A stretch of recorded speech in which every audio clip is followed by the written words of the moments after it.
आज हमारा class 9th जो है, क्लास 9 का लेक्चर है। और आप सभी को पता है कि क्लास 9 का मैथ्स का लास्ट वीक को एक आध ही लेक्चर हो पाया था। तो लास्ट वीक को हमने क्लास चैप्टर 4 जो है उसको कंप्लीट किए थे। अभी अपन आज जो है वो पूरा मैथ्स का, अगर क्लास 9 के मैथ्स के पॉइंट ऑफ व्यू से अगर सबसे तगड़ा और इम्पोर्टेंट चैप्टर देखें, यानी कि आपका ट्राइंगल्स जो है उस चैप्टर को अभी स्टार्ट करने वाले हैं अपन, ठीक है। और उसमें आपका काफ़ी मेहनत करना होगा।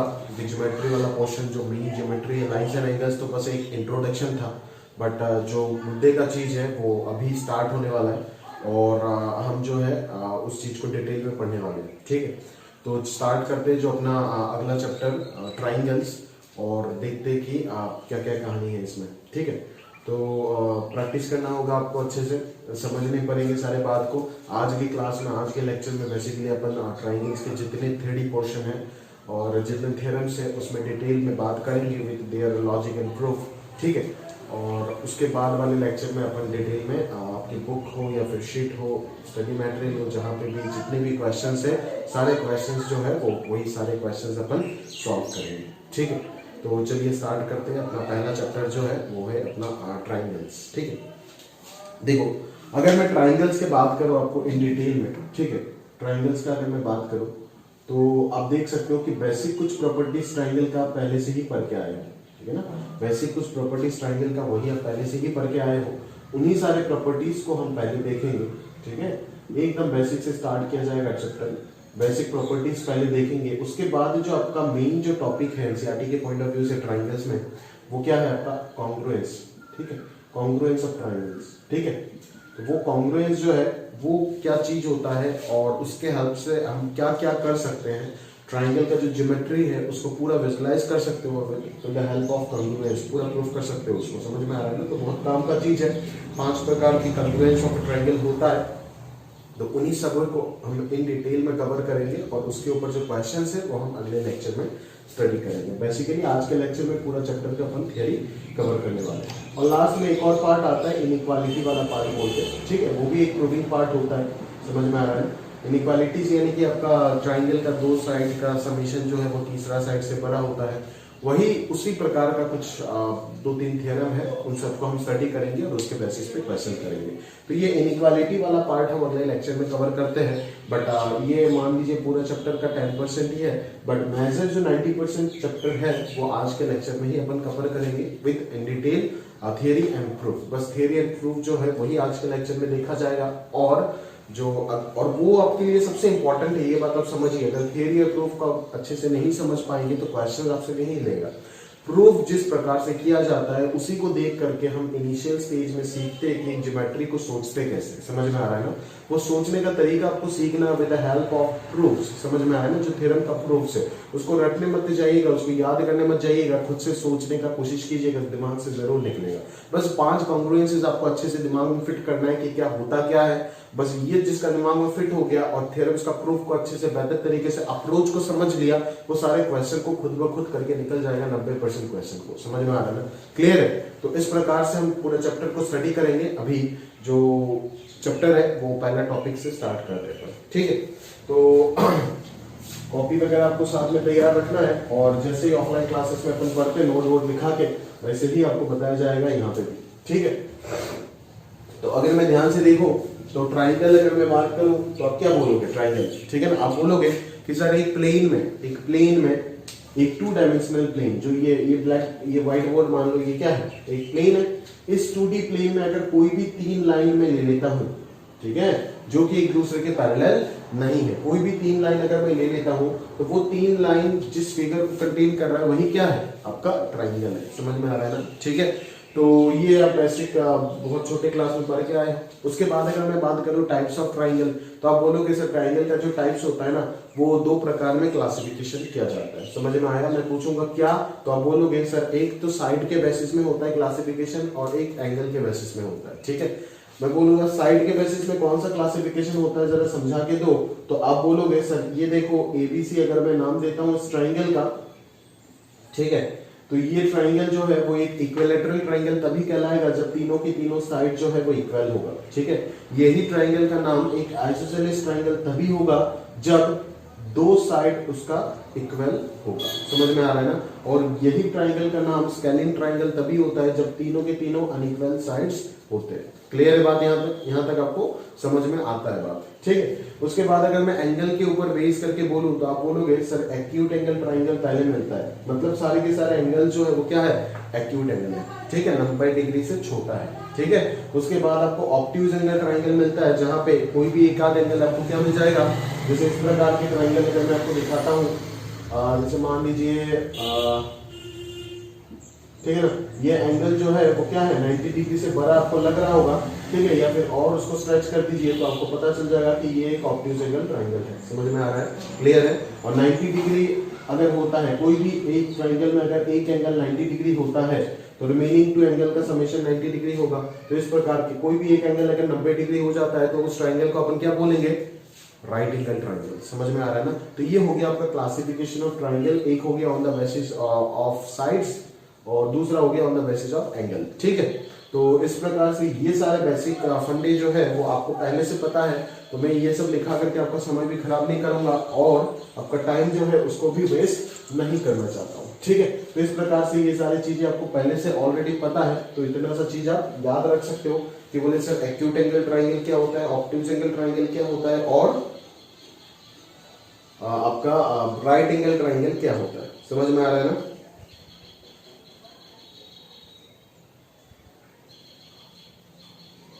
ठीक है, तो इस प्रकार से आप स्केलिन इक्विलेटरल और आपका क्या बोलते हैं स्केलिन ट्राइंगल, इक्विलेटरल ट्राइंगल और दूसरा क्या है भाई आइसोसेलेस ट्राइंगल, और उधर आपका हो गया एक्यूट एंगल, ऑब्ट्यूज एंगल और राइट एंगल। ये सारे कहानी आपको दिमाग में फिट होना चाहिए।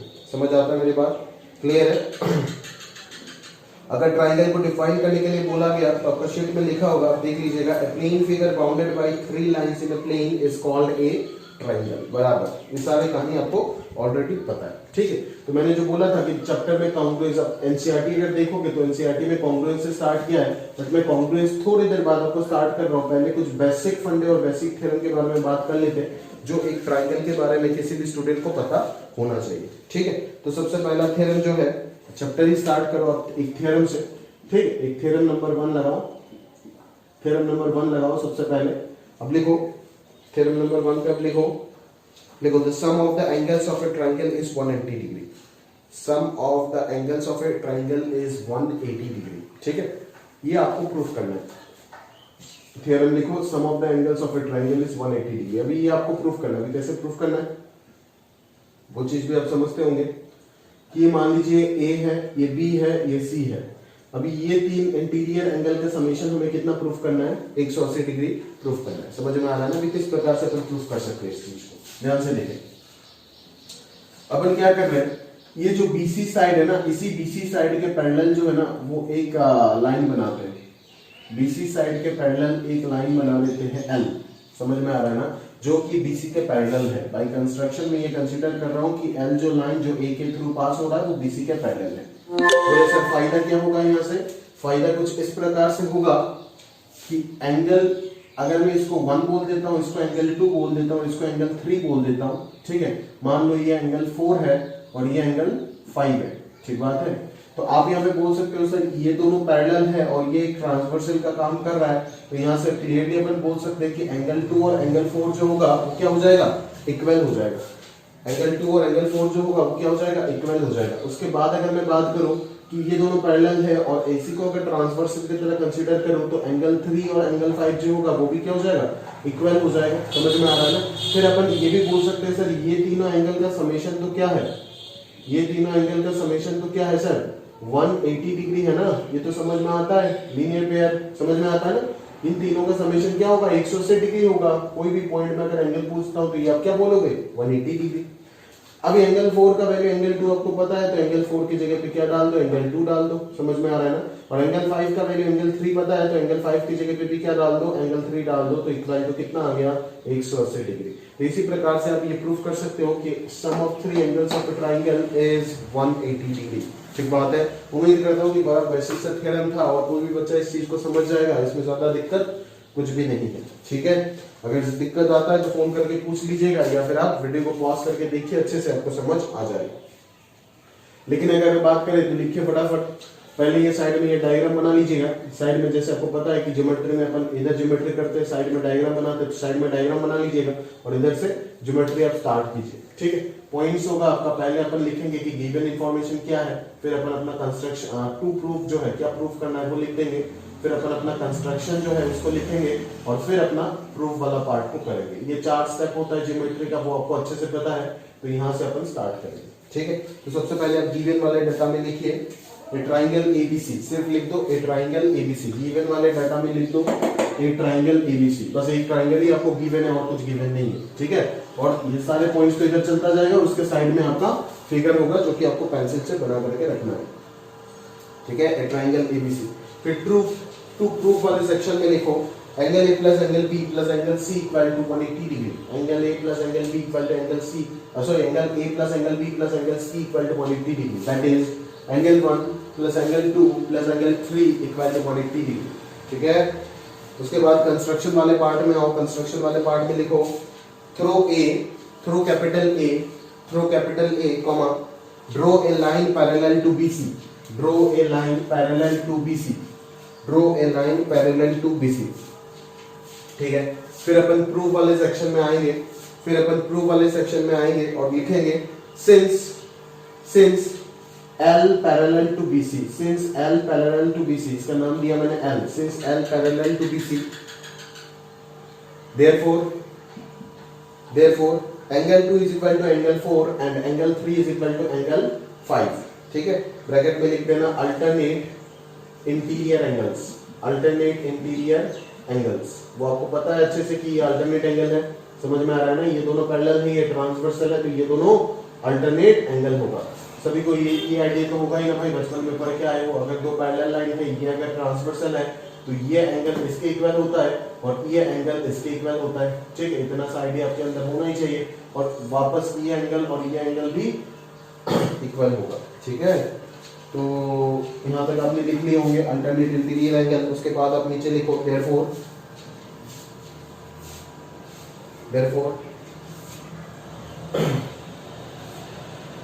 therefore वो लोग कुछ दूसरे प्रकार से लिखा है यहाँ पे, चलो कोई बात नहीं, आप किसी भी प्रकार से लिखो। therefore लिख दो, इन दोनों को सम कर दो। therefore लिखो angle 2 plus angle 3 is equal to angle 4 plus angle 5। ठीक है, एंगल 4 प्लस एंगल 5। फिर एंगल 1 का एडिशन कर दो दोनों तरफ, एक ही बात है, दोनों चीज सेम टू सेम है, आप समझ सकते हो। और फिर इस चीज को आप क्या डाल दोगे, 180 डिग्री डाल दोगे। ब्रैकेट में लिख दो sum of angles at a point on a line, sum of angles at a point on a line is 180 degree, that is angle 1 plus angle 4 plus angle 5 is equal to 180 degree। sum of angles at a point on a line is 180 degree। ठीक है, तो यहाँ से आपको अगले line पे क्या मिल गया कि एंगल 1 ही angle A plus angle B, sorry capital, plus angle C is equal to 180 degree. ठीक है, ये आपको मिल गया। नीचे कंक्लूजन लिख दो, thus the sum of the angles of a triangle is 180 degree, the sum of the angles of a triangle is 180 degree। ठीक बात है, तो इस प्रकार से हमारा थ्योरम 1 जो है वो कंप्लीट हो गया। ठीक है, उसी थ्योरम 1 के अंडर पे ना अपन एक कोरोलरी कर सकते हैं, और वो क्या है, कोरोलरी मतलब ऑब्जर्व रिजल्ट। ठीक है ना, जो थ्योरम का जो रिजल्ट है उससे अगर फर्दर आप कुछ डिराइव करते हो तो उसको अपन क्या बोलते हैं, कोरोलरी बोलेंगे। ठीक है, नोट कर लीजिएगा अच्छे से। अगला लगाइए आप कोरोलरी। ठीक है ना, थ्योरम कंप्लीट करने के बाद नीचे लिखिए एक कोरोलरी लिखिए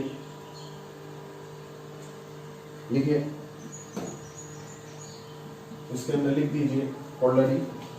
देखो, if the bisectors of the angle ABC and angle ACB of a triangle ABC, if the bisectors of an angle ABC and angle ACB of triangle ABC meet at a point capital O,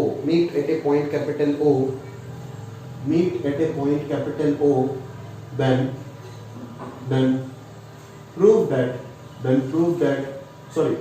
तो question में हो जाएगा, then they करके dash देके लिख दो angle BOC is equal to 90 degree plus half of angle A.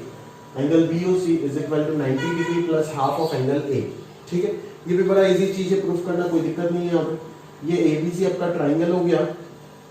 ठीक है, अभी बोला है कि एंगल ABC ये वाला एंगल और एंगल ACB ये वाला एंगल, अगर इन दोनों का बाइसेक्टर जो है वो एक पॉइंट जो आपको बोल के दिया है O पॉइंट में जाकर के अगर मीट करता है तो आपको प्रूफ करना है कि BOC एंगल जो है वो 90 degree plus half of this angle के इक्वल है।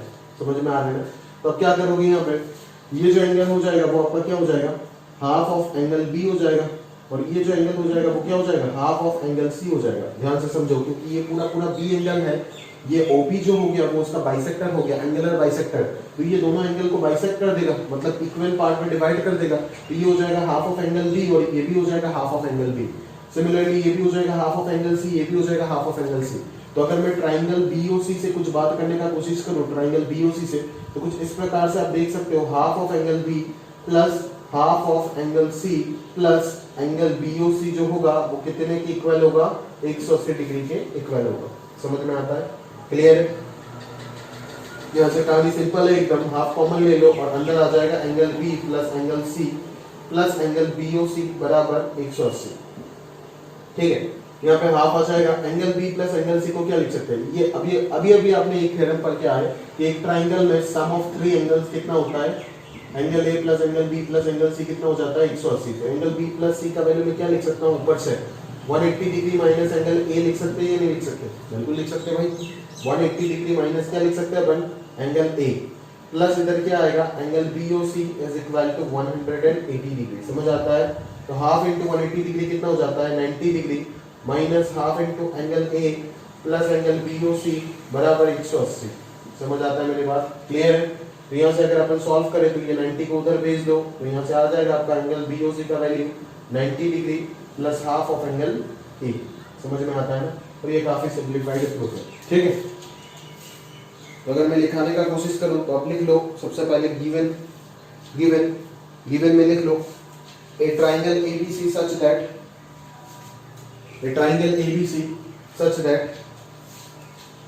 the bisectors of angle ABC and angle ACB, the bisectors of angle ABC and angle ACB, the bisectors of angle ABC and angle ACB meet at a point O, meet at a point capital O, meet at a point capital O.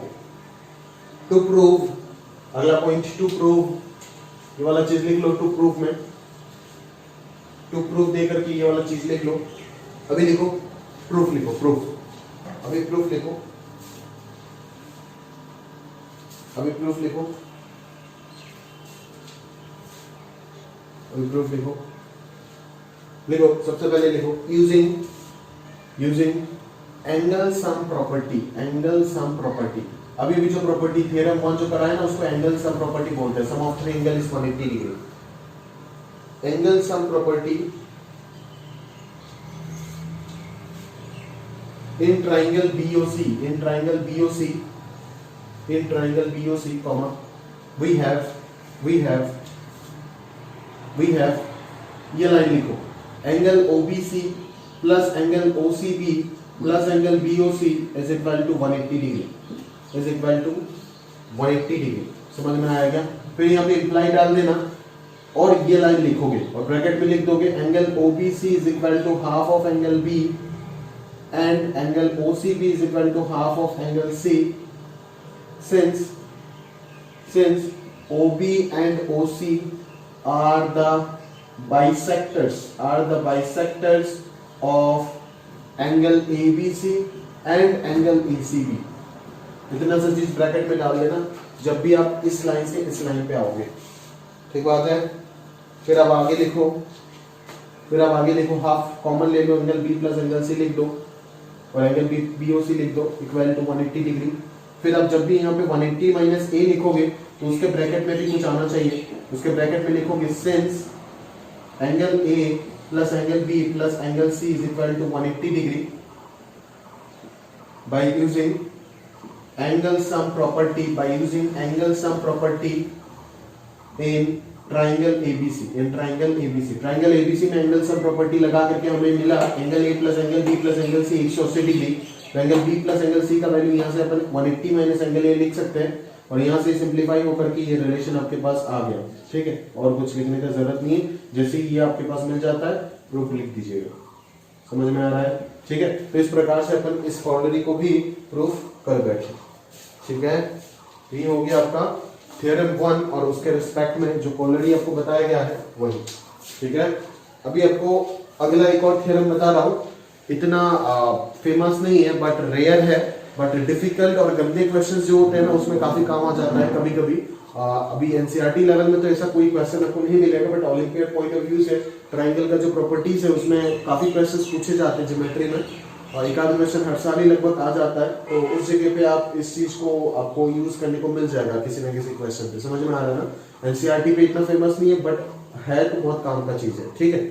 तो अब लिखिए, ये theorem number 1 हो गया, फिर उसका coronary हो गया, ठीक है। ये दोनों ऑब्जर्व रिजल्ट्स आपके अंदर होना चाहिए। कोई भी एक चीज अगर एग्जाम में आता है तो आपको प्रूफ करना आना चाहिए, ठीक है। सम ऑफ 3 एंगल्स 180 वो भी आना चाहिए, और ये रिलेशन अगर देता है तो भी आना चाहिए। दोनों में से कोई भी एक दे सकता है, या तो दोनों को मार्च करके 5 मार्क का दे सकता है, समझ में आ रहा है, क्लियर है मेरी बात, ठीक है।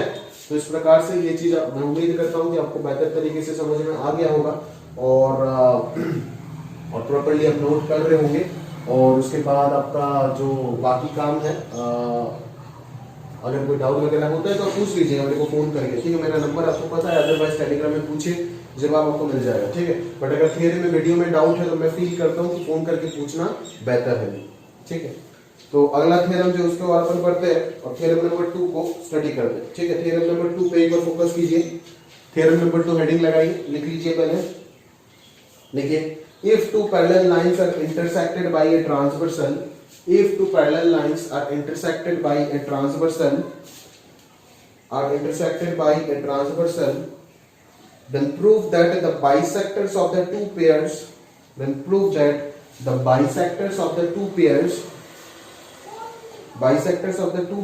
of interior angles enclose a triangle of interior angles enclose a triangle triangle क्या बोल रहा हूँ, enclose a rectangle, ठीक है। enclose a rectangle कहानी का मतलब क्या, मैं आपको समझा देता हूँ। क्या बोला है थ्योरम में, if two parallel lines are bisected by a transversal, ठीक है। ये मान लिया एक पैरेलल लाइन और इसको मान लिया दूसरा पैरेलल लाइन, ठीक है।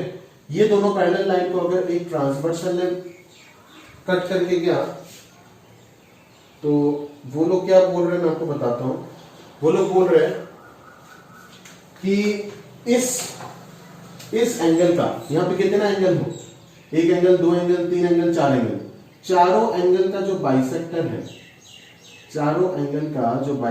है,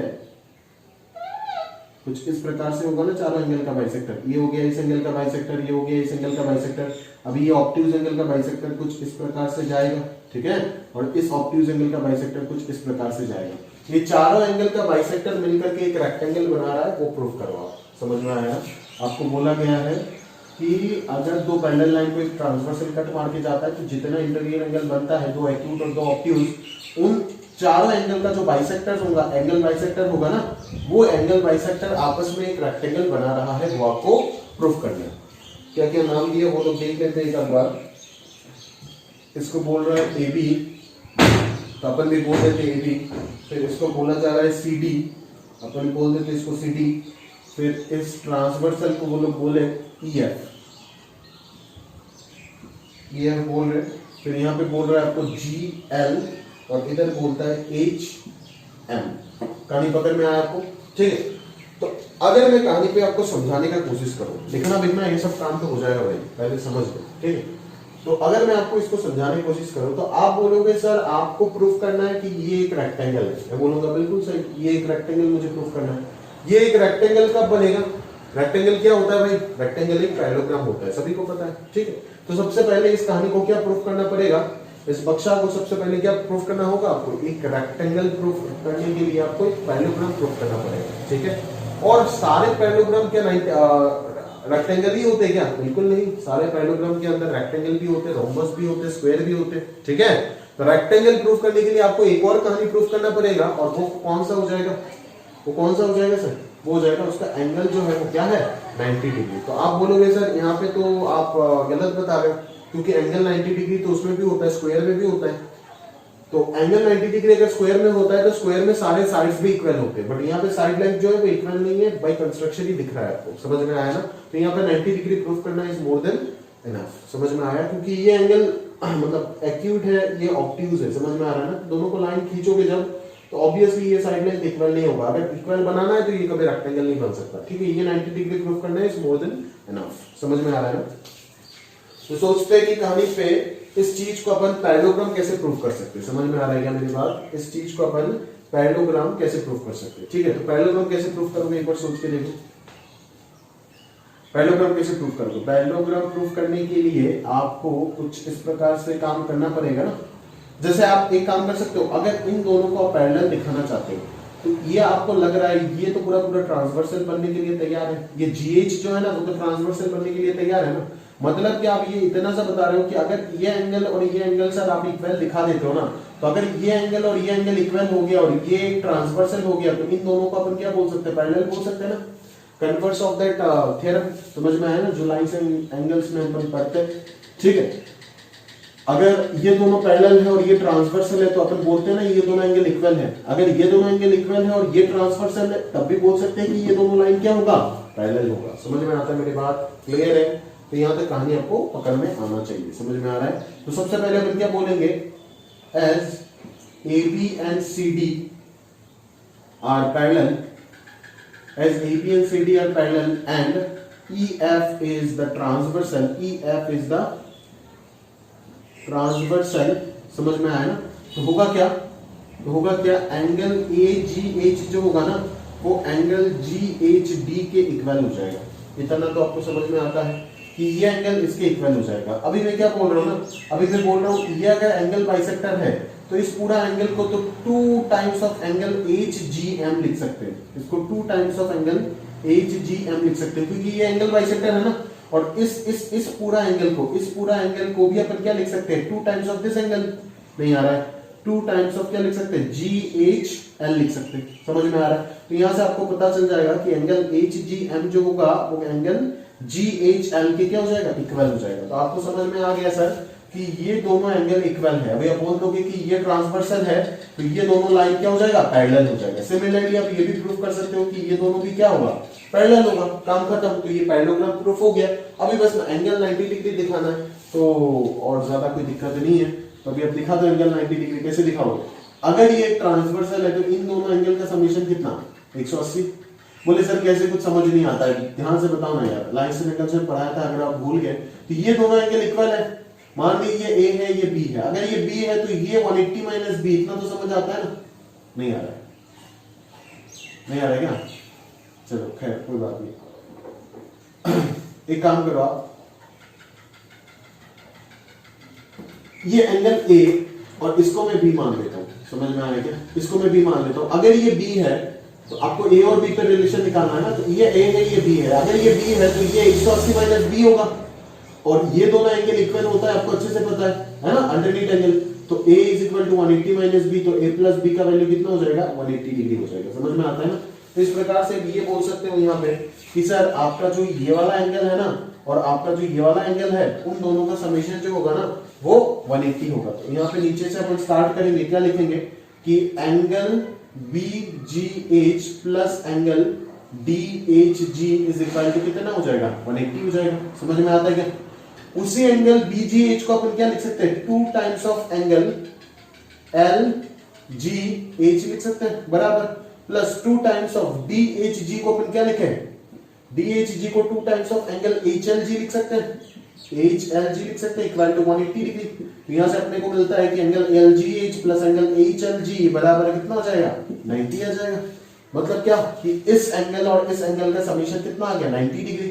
अभी अगर आप गौर से ट्राइंगल HLG के अंदर देखो तो दो एंगल का समीशन 90 आ गया। मतलब तीसरा वाला एंगल जो GLH होगा वो भी कितना हो जाएगा? 90 हो जाएगा। और अगर GLH 90 हो गया तो एक एंगल क्या प्रूफ हो गया? 90 डिग्री। ऐसे दरादर सारे एंगल क्या हो जाएंगे? 90 हो जाएंगे। और अगर सारे एंगल 90 हो गए तो ये क्या बन जाएगा? स्क्वायर ना बन के एक रेक्टेंगल बन जाएगा। क्यों? क्योंकि side length opposite sides equal है, सारे साइड्स इक्वल नहीं है। क्लियर है बात? तो इस प्रकार से इस थ्योरम को क्या कर सकते हो, प्रूव कर सकते हो। ठीक है, तो समझने का पार्ट हो गया। अभी अपन क्या कर लेते हैं, फटाफट लिख लेते हैं। ठीक है, तो लिखिए सबसे पहले गिवन वाला पार्ट लिखिए। गिवन वाला पार्ट, ये डायग्राम बन जाना चाहिए साइड में। ठीक है, ये डायग्राम साइड में बन जाना चाहिए। गिवन वाला पार्ट लिखिए। Two parallel lines AB and CD, two parallel lines AB and CD and a transversal two parallel lines AB and CD and a transversal EF intersecting them at G and H, intersecting them at G and H respectively, intersecting them at G and H respectively, intersecting them at G and H respectively. So GM, HM, GM, HM, GL and HL, GM, HM, GM, GL, HM, ठीक है, इन चारों का बात चल रहा है। Are the bisectors of the two pairs of interior angles, are the bisectors of the two pairs of interior angles। ठीक है, फिर अगला टू प्रूफ लिखो। टू प्रूफ में लिखो GMHL is a rectangle, GMHL is a rectangle। अभी proof start करो। Proof start करके सबसे पहले लिखो we have angle AGH is equal to angle GHD, angle GHD bracket में लिख दो alternate interior angle। फिर इसको क्या लिख दो कि angle AGH is equal to 2 times of, जैसे मैंने किया यहां तक लिख लो पूरा। तो यहां से आपको प्रूफ हो गया कि angle HGM is equal to angle GHL। यहां तक करो। करने के बाद नीचे लिखो thus lines GM and HL are, thus line GM and HL, thus line GM and HL, thus line GM and HL are intersected by a transversal GH, at G and H respectively,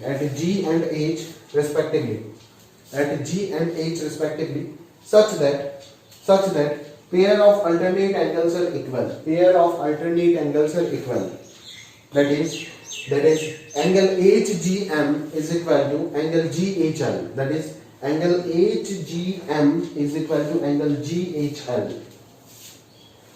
नीचे लिखो therefore GM parallel to HL।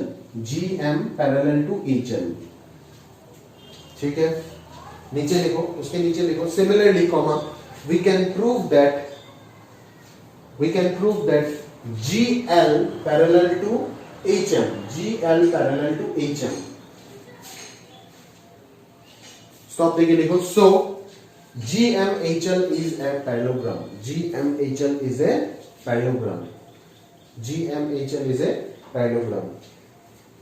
फिर नीचे लिखो since AB parallel CD and EF is a transversal,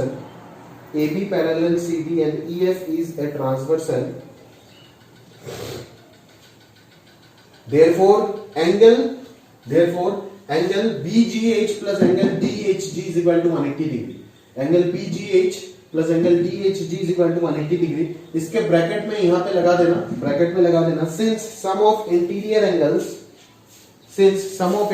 angles on the same side of a transversal equal to 180 degree, ठीक है। फिर ये proof आप करो, पूरा करो, यहां तक पूरा करो, ठीक है। ब्रैकेट में अगर यहाँ पे लिखना चाहते हो तो लिख देना कि angle BGH equal to 2 times of angle LGH क्यों है, because they are angle bisectors. ठीक है, अब लिख देना यहाँ पे ब्रैकेट में क्यों यहाँ पे 2 टाइम्स लिखे और क्यों यहाँ पे 2 टाइम्स लिखे, because HL and GM are the angle bisectors. ठीक है, नहीं sorry, GL and HM are the angle bisectors. ठीक है, फिर नीचे लिखो but from triangle HLG we have angle LGH plus angle GHL plus angle GLH equal to 180 degree implies इन दोनों का समीशन 90 लिख दो, 90 plus angle GLH equal to 180 degree. फिर अगला लाइन पे implies angle GLH equal to 180 minus 90 that is 90 degree. ठीक है, और जब उसका वैल्यू 90 डिग्री पुट कर रहे हो तो इसको रोमन 1 दे करके उसके ब्रैकेट में लिख देना फ्रॉम रोमन 1। ठीक है, तो प्रूव हो गया। does कॉमा नीचे final conclusion does comma in the parallelogram GMHL we obtain angle GLH is equal to 90 degree नीचे देखो hence comma GMHL is a rectangle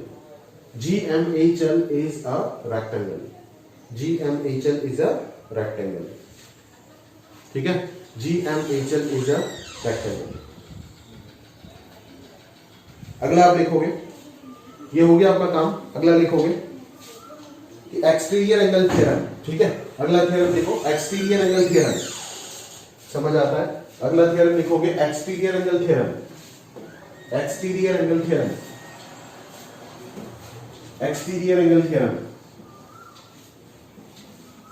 लिखो एक्सटीरियर एंगल थ्योरम, पहले स्टेटमेंट लिख दो।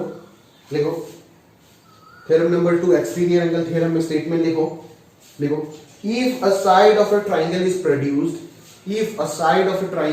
Produced the exterior angle so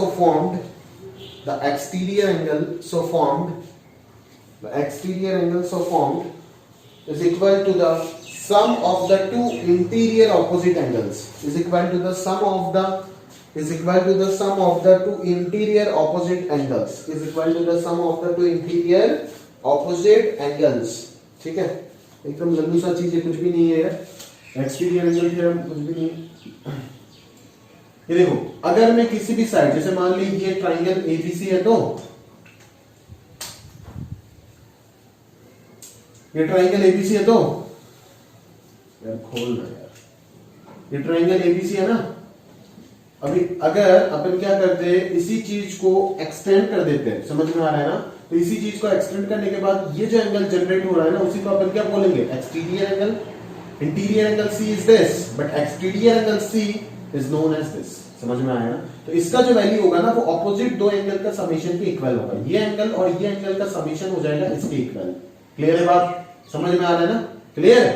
तो यहां से अपन कैसे प्रूव कर सकते हैं, देखो ये अगर ये सी है तो ये क्या हो जाएगा 180 माइनस सी। समझ में आ रहा है पक्का। और आपको पता है कि sum of 3 angles of a triangle कितना होता है 180 डिग्री। तो ये एंगल ए एंगल बी, तो इन तीनों का summation angle A plus angle B plus 180 minus angle C अगर 180 के इक्वल है, तो यहां से अपने को क्या मिल जाता है कि angle A plus angle B का वैल्यू किसके इक्वल हो जाएगा, एंगल सी के इक्वल हो जाएगा। समझ आता है यहां पर, ठीक है ना। यहीं तक है आपका कहानी, ठीक है। तो यही है आपका एक्सटीरियर एंगल थ्योरम, ठीक है। तो फटाफट लिख दो गिवन, यही डायग्राम बना दो साइड में, ठीक है ना। यहाँ पे रे वगैरह लगा दीजिएगा, यहाँ पे एक पॉइंट लगा दीजिएगा, डी नहीं तो मतलब नहीं बनता है, ठीक है। और इस एंगल को अब नाम दे दो, इसको 1 नाम, इसको 2 दे दो, इसको 3 दे दो, इसको 4 दे दो। देखो ए ट्राइंगल एबीसी गिवन, लिखो ए triangle ABC stop D is a point on BC, D is a point on BC produced, D is a point on BC produced,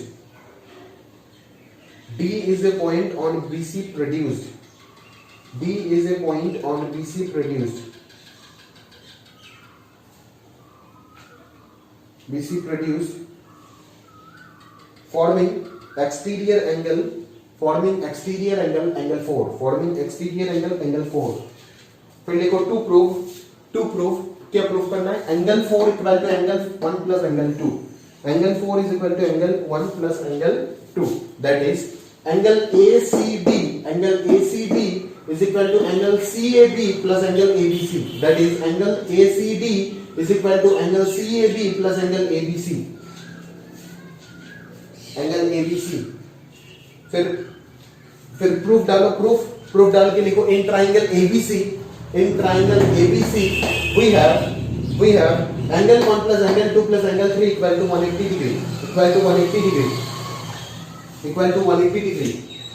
फिर नीचे लिख also angle 3 plus angle 4 is equal to 180 degree, equal to 180 degree. फिर उन दोनों equation को, एक को Roman 1, ऊपर वाले को, नीचे वाले को रोमन 2 लिख दो, और फिर नीचे लिखो from 1 and 2 we have angle 1 plus angle 2 plus angle 3 is equal to क्या हो जाएगा, एंगल 3 प्लस एंगल 4 हो जाएगा। तो ये तीनों कैंसिल आउट होकर के एंगल 4 का वैल्यू आ गया एंगल 1 प्लस एंगल 2, लिख दो,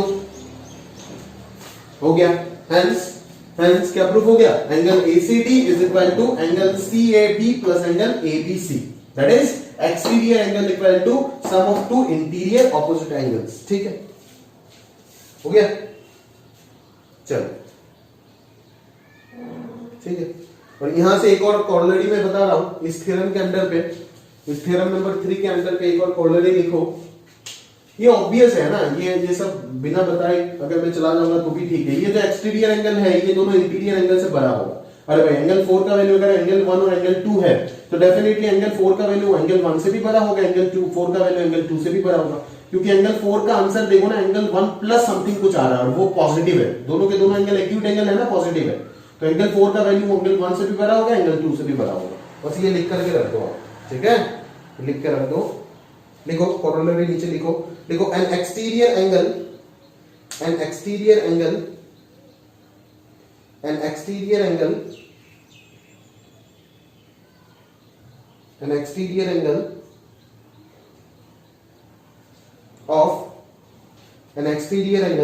of a triangle is greater than either of the interior opposite angles, is greater than either of the interior opposite angles, is greater than either of the interior opposite angles, either of the interior opposite angles।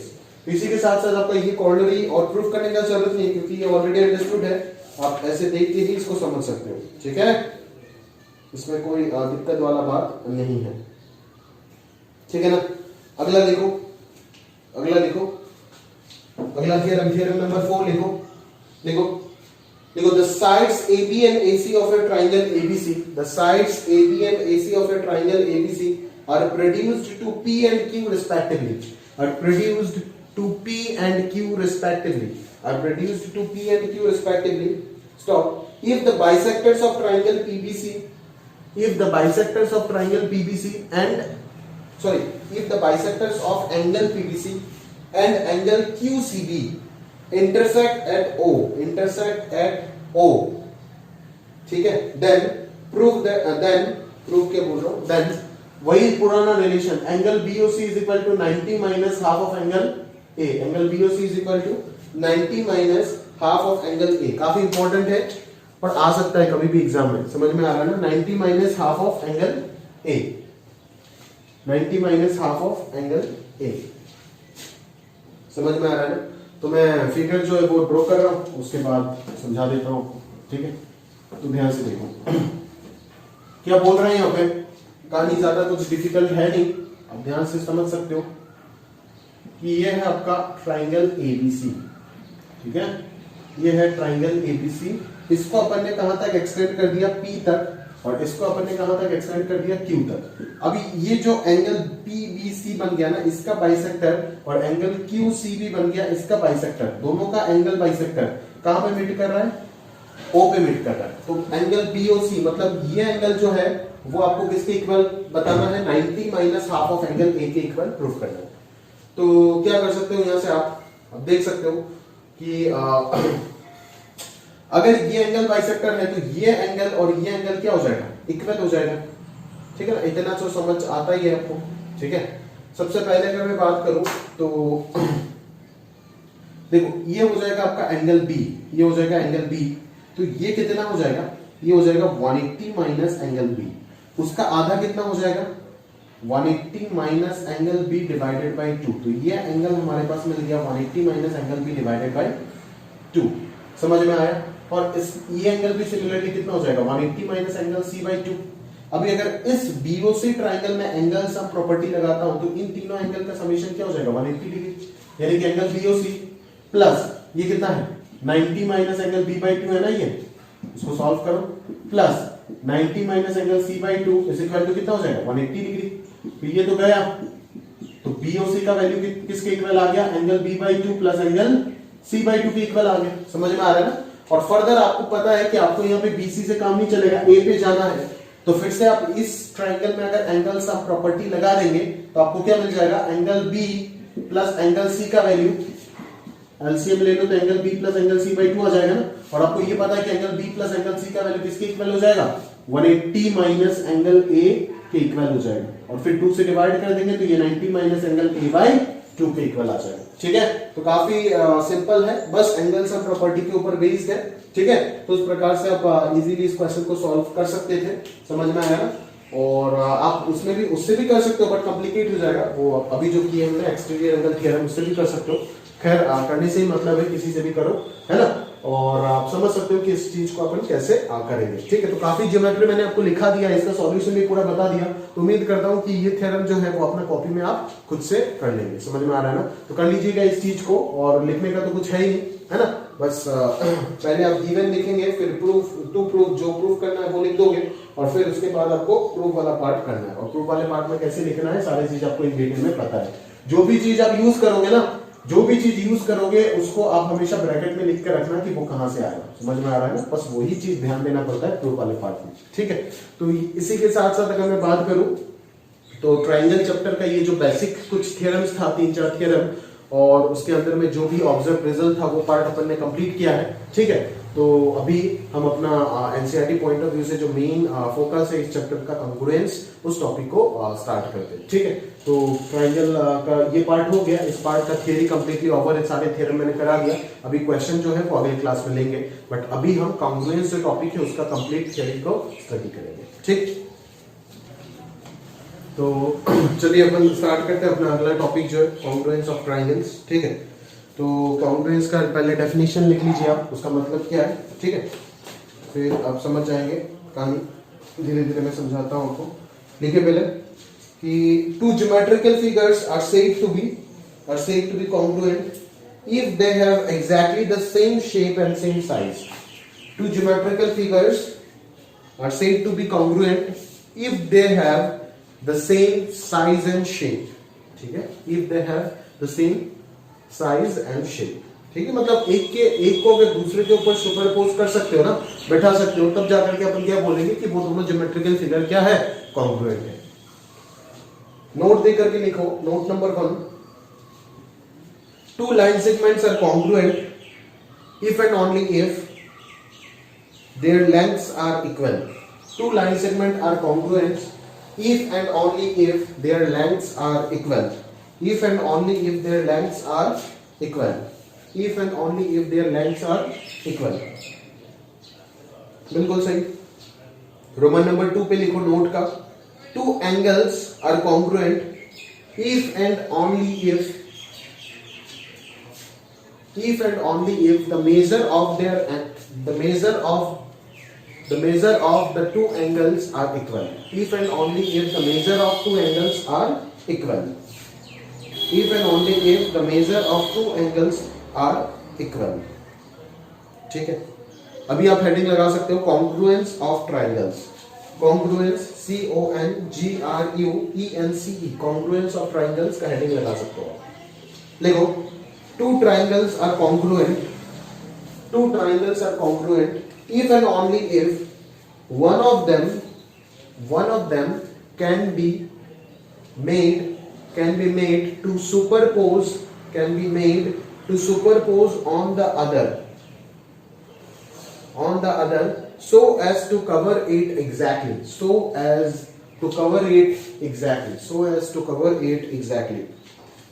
ठीक है, so as to cover it exactly।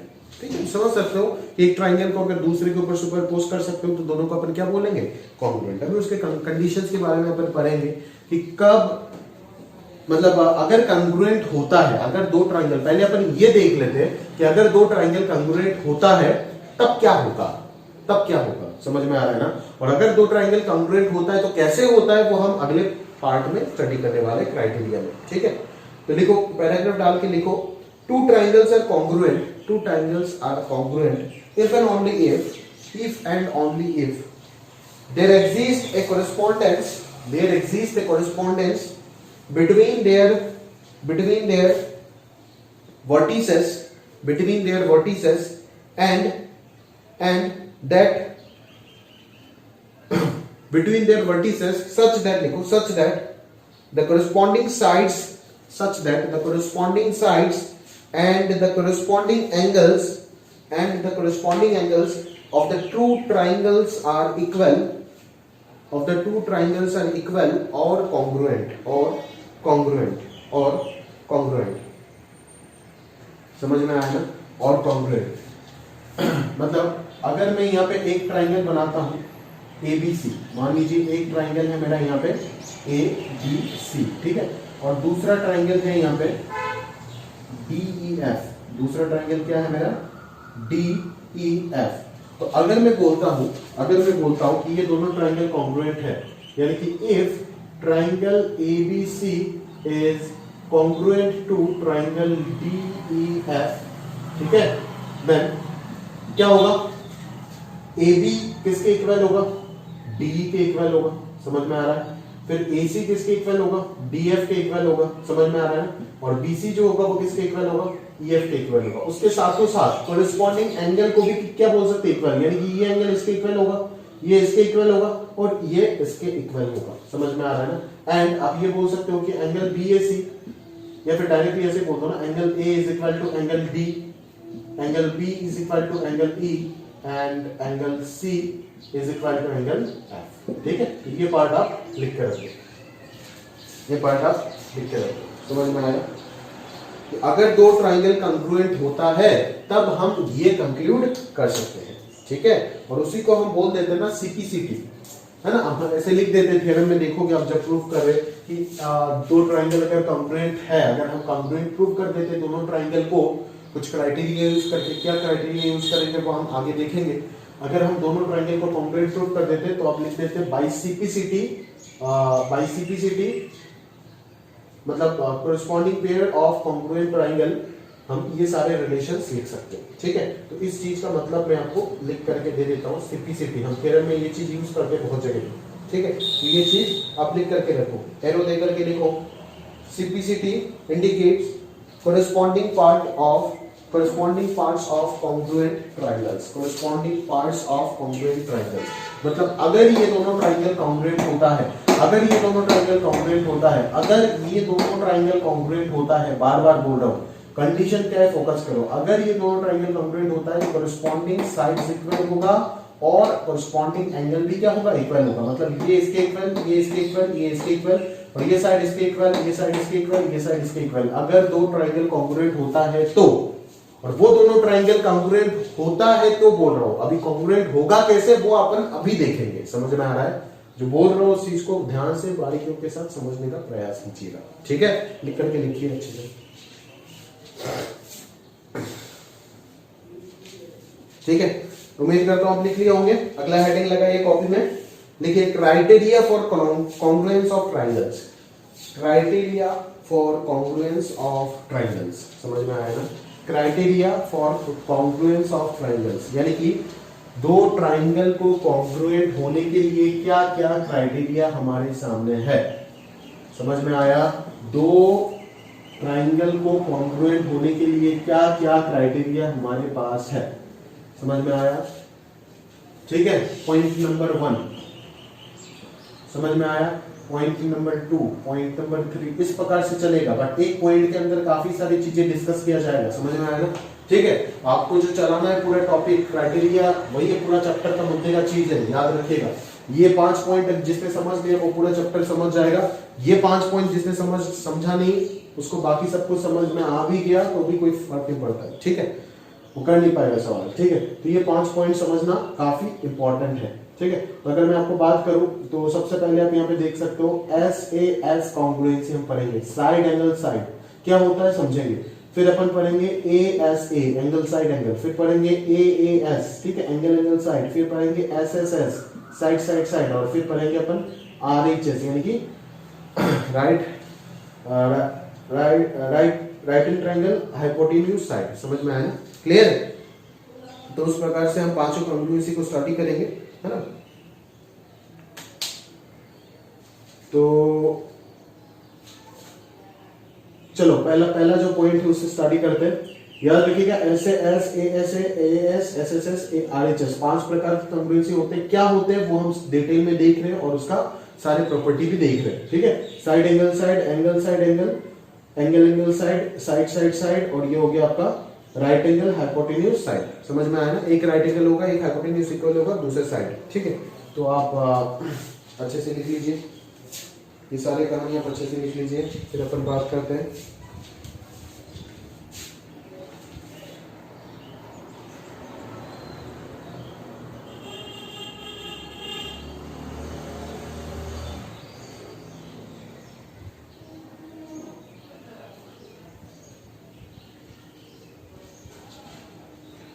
लिख लीजिए, ये पांचों आपका point है। सबसे पहला पॉइंट क्राइटेरिया नंबर 1 से अपन चैप्टर को स्टार्ट करेंगे।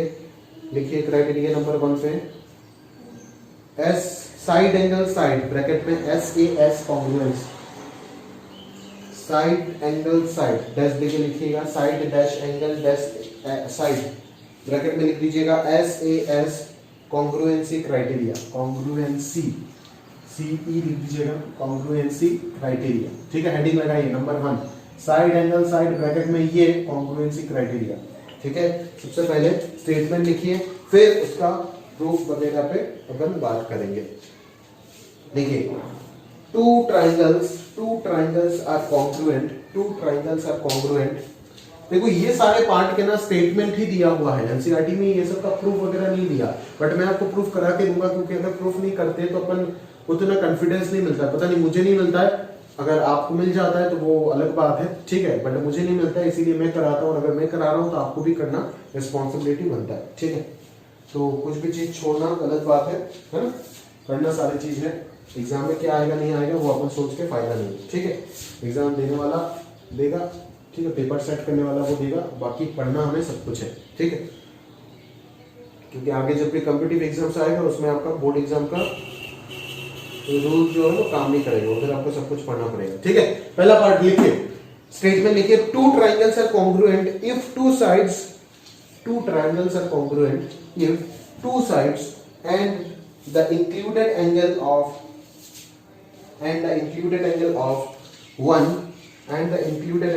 one are equal to the corresponding sides and the included angle of the other triangle, corresponding sides and the included angle of the other triangle,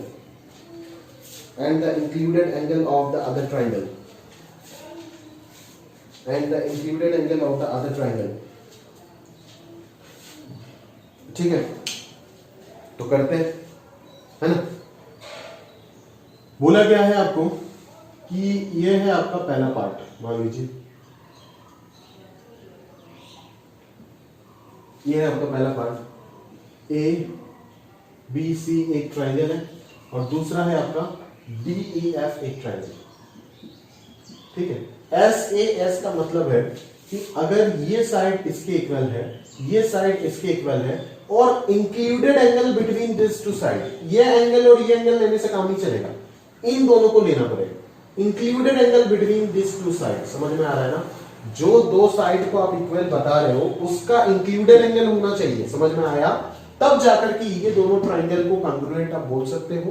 और bye city आप ये comment कर सकते हो कि remaining sides and angle are also equal. मतलब अगर ये दोनों ट्राइंगल कॉन्ग्रुएंट है तो बचा हुआ साइड जो है BC और E है वो भी इक्वल हो जाएगा, और एंगल B एंगल E के इक्वल हो जाएगा, एंगल C एंगल F के इक्वल हो जाएगा। ये बाय सिटी आप कंक्लूड करोगे अगर ये दोनों कॉन्ग्रुएंट है। बट ये दोनों कॉन्ग्रुएंट कब होगा? जब ऐसे एस से मैं बोल रहा हूं, पहला रूल। दूसरे रूल से भी हो सकता है कॉन्ग्रुएंट, पर अगर पहला रूल सिखाना है तो मैं ये बता रहा हूं कि अगर दो साइड और included angle between this two sides अगर इक्वल है तो अपन क्या बोल सकते हैं कि दोनों ट्रायंगल जो है वो क्या होगा? कॉन्ग्रुएंट होगा। समझ में आ रहा है ना? क्लियर है? देखो इस चीज को ना प्रूफ करना जो है वो भी इसका प्रूफ भी एकदम लॉजिकल है, काफी सिंपल प्रूफ है। देख सकते हो आप। अगर मैं इसको कॉन्ग्रुएंट दिखाना चाहता हूं तो मान लो मैं AB को ले जाकर के D के ऊपर बैठा दिया, AB जो लाइन सेगमेंट है ना उसको D के ऊपर बैठा दिया, समझ में आ रहा है? तो AB को अगर मैं D के ऊपर बैठा दिया और ये दोनों हिस्सा भी अगर इन दोनों के ऊपर बैठ जाता है तब जाकर के ये कॉन्ग्रुएंट होगा। सिर्फ AB D के ऊपर बैठने से तो कॉन्ग्रुएंट नहीं होगा, पूरा सुपरपोज होना चाहिए। तो AB को D के ऊपर बैठा दिया। अभी आपको पता है कि गिवन कंडीशन है कि ये दोनों एंगल इक्वल है। अगर AB और D एक ही लाइन है और ये दोनों एंगल जो है वो इक्वल है तो ये दोनों भी सेम जगह पे जाएगा ना, सेम डायरेक्शन पे जाएगा।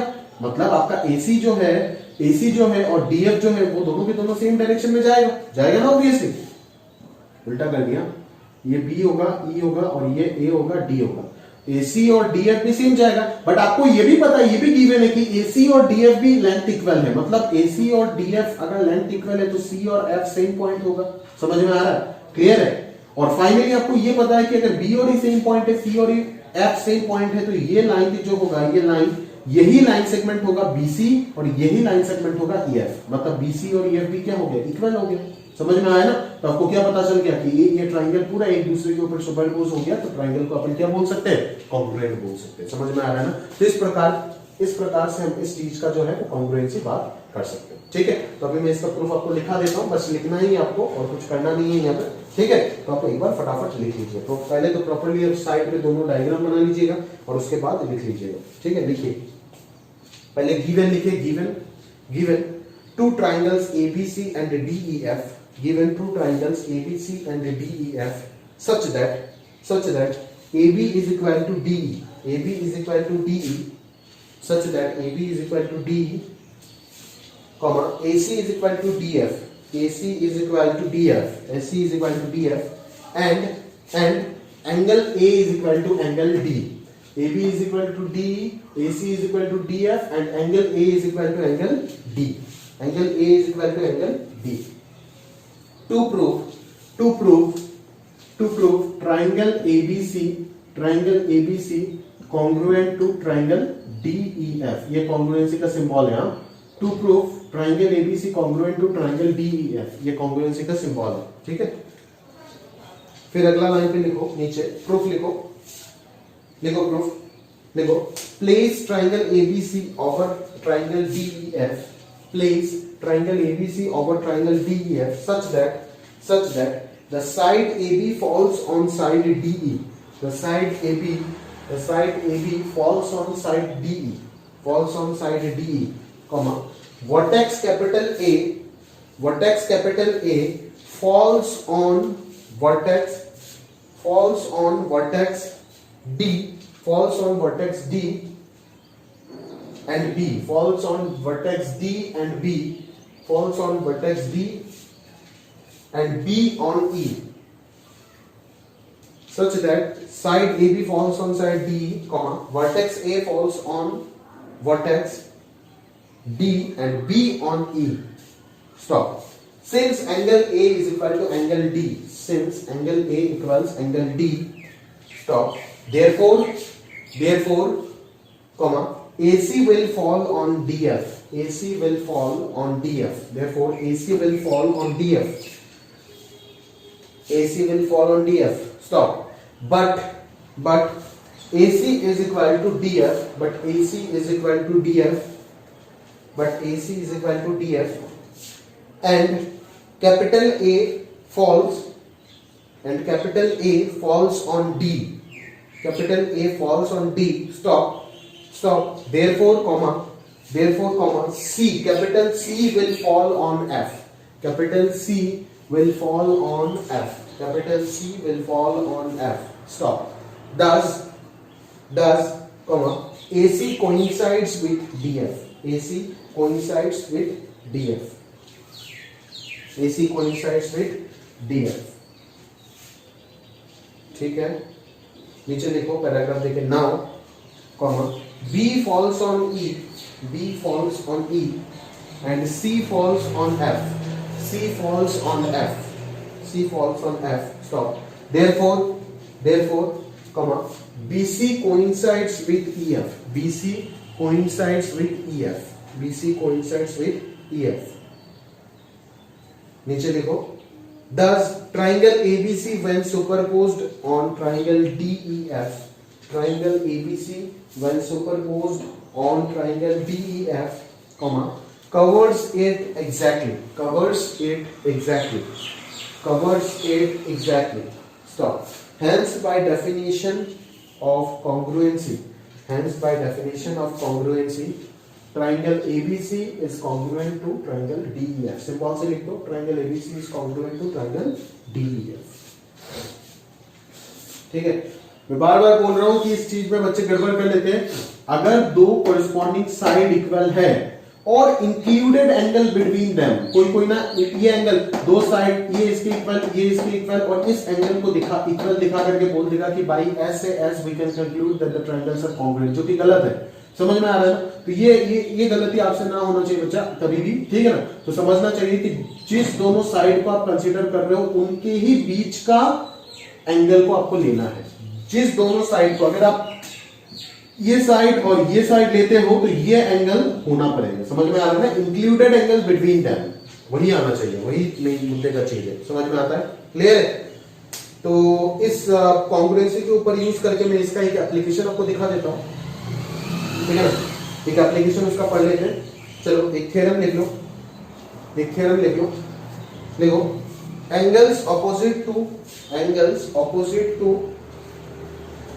Angles opposite to two equal sides of a triangle, two equal sides of a triangle are equal. Angle opposite to two equal sides of a triangle are equal.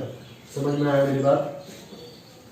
आपको बोल रहा है अगर एक ट्रायंगल का दो साइड इक्वल है तो उनके दोनों ऑपोजिट एंगल जो होगा वो भी क्या होगा?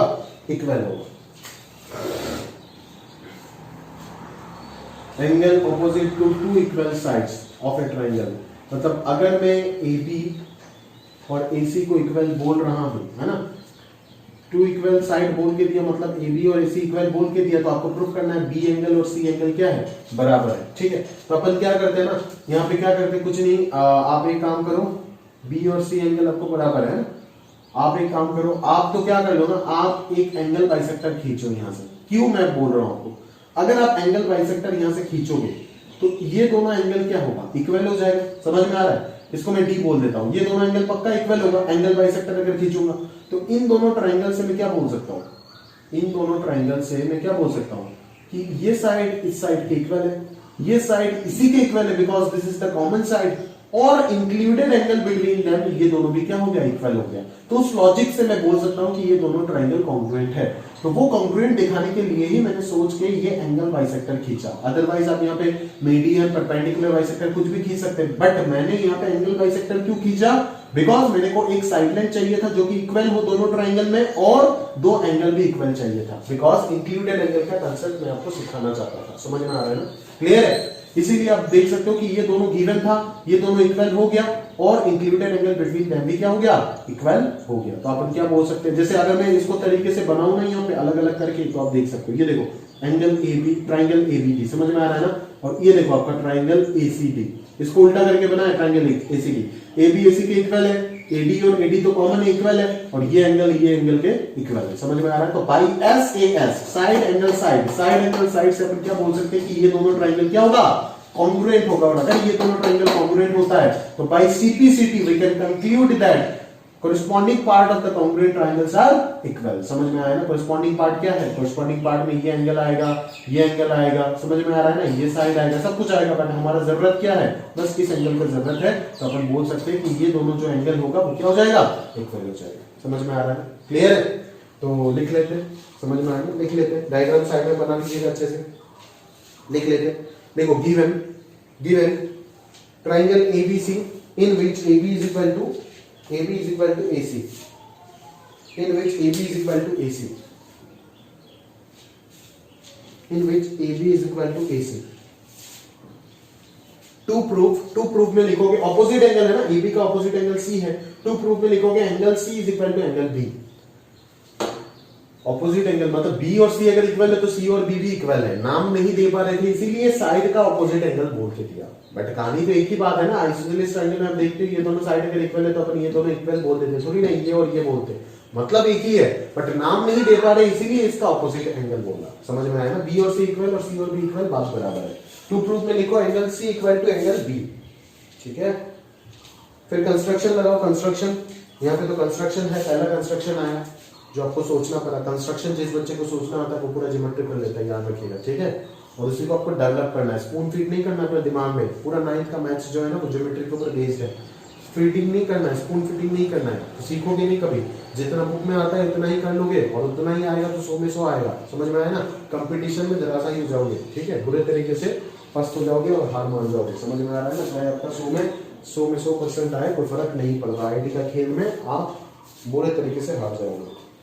बट जो अभी 60 नंबर लाता है, बट जो भी लाता है वो प्रॉपर्ली सोच के और ईमानदारी से लाता है, वही असली बच्चा है, वही आगे जाकर के आपको बीट कर देगा। समझ में आ रहा है ना? क्लियर है? तो कंसेप्ट जरूरी है, उसको बनाओ, ठीक है। उसको बनाने का समय अभी है, उसको बनाओ, ठीक है। खुद से एफर्ट लगाओ, सारे सवाल खुद से करने का जरूरत है। समझ में आया ना? ये बेसिक कुछ मैं करके देता हूँ। मैं अपने बच्चों को कभी भी ये नहीं बोलता हूँ कि आप सारी चीज, मैं पहला क्लास में पूरा बुक, ये ट्रायंगल चैप्टर है, मेरा तरीका है दो ही है कि एक 2 क्लास लूंगा, 2 क्लास में पूरा चैप्टर का थ्योरी समझा दूंगा। थ्योरी समझाने के बाद कुछ क्वेश्चन जो मुझे लगता है कि मुझे करना चाहिए वो मैं करता हूँ। बाकी उसके बाद पूरा एनसीईआरटी होमवर्क, जैसे पूरा एनसीईआरटी होमवर्क है वो एक बार ट्राई मार दे और मेरा पूरा विश्वास है अगर वो थ्योरी और मैंने जो क्वेश्चंस कराया वो अगर अच्छे से समझ गया तो पूरा एनसीईआरटी इजीली निपटा देगा। तो फायदा 2 होगा, एक उसका खुद का दिमाग डेवलप होगा और दूसरा क्या, जो सबसे काम का चीज वो क्या है, एनसीईआरटी अगर कोई बच्चा खुद से सॉल्व कर लेता है, जो कॉन्फिडेंस लेवल गेन होता है ना उसको, वो कॉन्फिडेंस में पूरा साल पढ़ा के भी आपको नहीं दिला सकता। समझ में आ रहा है ना? क्लियर है? वो कॉन्फिडेंस ही आपको सिलेक्ट कराएगा, वो कॉन्फिडेंस ही आईटी में आपको आगे लेकर के जाएगा। समझ में आया? वो कॉन्फिडेंस का खेल है। समझ में आता है? कॉन्फिडेंस का बात कर रहा हूँ, ओवर कॉन्फिडेंस का बात नहीं कर रहा। कॉन्फिडेंस जिसके अंदर है ना वही सबसे आगे जाता है, याद रखेगा। दुनिया में आप किसी भी जंग को जीतोगे अपना कॉन्फिडेंस के वजह से जीतोगे, है ना? आत्मविश्वास जो होता है वो इतना बड़ा होता है ना, उस चीज से आप किसी भी चीज को हरा सकते हो, किसी भी चीज को, चाहे आपके अंदर पोटेंशियल हो ना हो। उससे मैं बिल्कुल बिलीव नहीं करता ये सब नाम बातों में। समझ में आ रहा है ना? टैलेंट वैलेंट कुछ नहीं होता है। सवाल लगा, इतना सवाल लगा कि खुद के अंदर आत्मविश्वास इतना आ जाए कि सवाल देखते उसको निचोड़ कर रख दे। समझ में आया ना? तो वो होता है स्ट्रेटेजी और प्रॉपर माइंडसेट जो एक टीचर को आपको सिखाना चाहिए।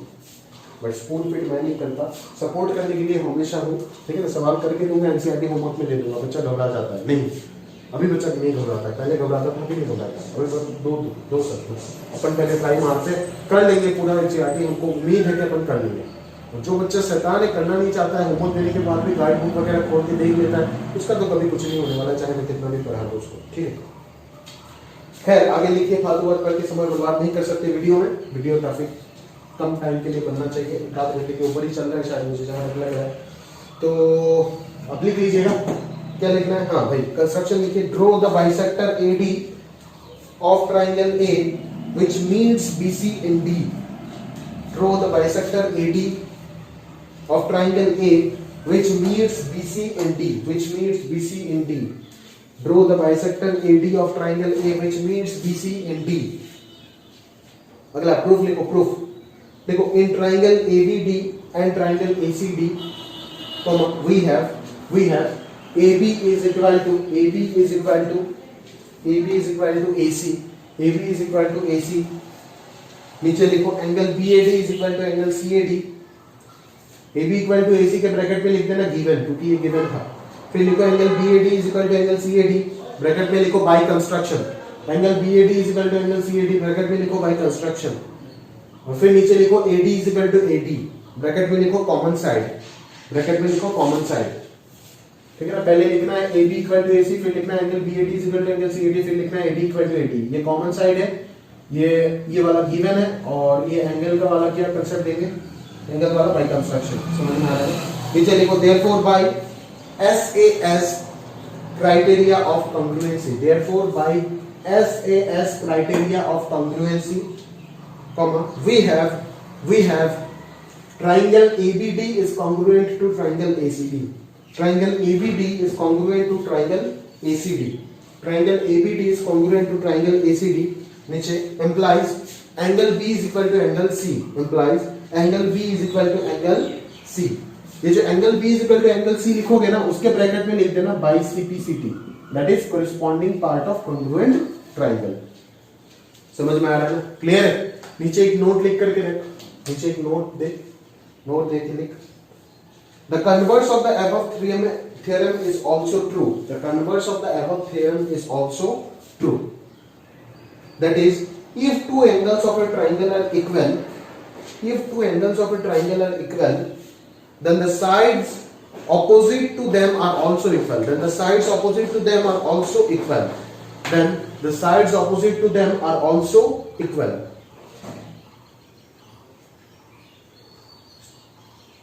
स्टॉप देके लिखो. To prove this, we shall take the help of another criteria of congruence. इसका कन्वर्स क्या है? If two angles of a triangle are equal, है ना, corresponding side. अगर दो एंगल इक्वल होता है तो साइड भी इक्वल होगा. ठीक है, तो उसको प्रूव करने के लिए अपने को एक और कॉन्ग्रुएंस यूज करना पड़ेगा, AAS. इससे आप नहीं कर पाओगे इसको प्रूव. ठीक है, तो ब्रैकेट में लिख देना, जो नोट लिखे उसके ब्रैकेट में लिख देना AAS. जब इसको करेंगे तब इसको यूज करेंगे, प्रूव करके देंगे इस चीज को. समझ में आ रहा है कि अगर दो एंगल इक्वल होता है तो दो साइड भी इक्वल होगा. ठीक है, एंगल साइड प्रॉपर्टी यूज करके हम करेंगे. ठीक है, तो आज के क्लास में कॉन्ग्रुएंसी का फर्स्ट पार्ट अपन ने कवर कर लिया पूरा. ठीक है, इसका थ्योरी पूरा कंप्लीट है. समझ में आया? अभी हमें ये चारों पार्ट करना है ना, और लास्ट एक और पार्ट बच जाता है जो इनइक्वालिटी वाला थ्योरम है, वो मैंने बताया था आपको. समझ में आ रहा है? तो ये चार पार्ट और ये इनइक्वालिटी वाला जो पार्ट है वो हम नेक्स्ट लेक्चर में आपको कंप्लीट करा देंगे. ठीक है, तो आज पहला लेक्चर था ट्राइंगल का. आज के लिए इतना मोर देन इनफ है, और अभी मेरा बाकी क्लासेस भी है तो शायद और ज्यादा पढ़ा नहीं सकता आज के लिए. समझ में आ रहा है ना? तो आप समझ सकते हो कि ये चार पार्ट और इनइक्वालिटी वाला पार्ट हम नेक्स्ट क्लास में करेंगे.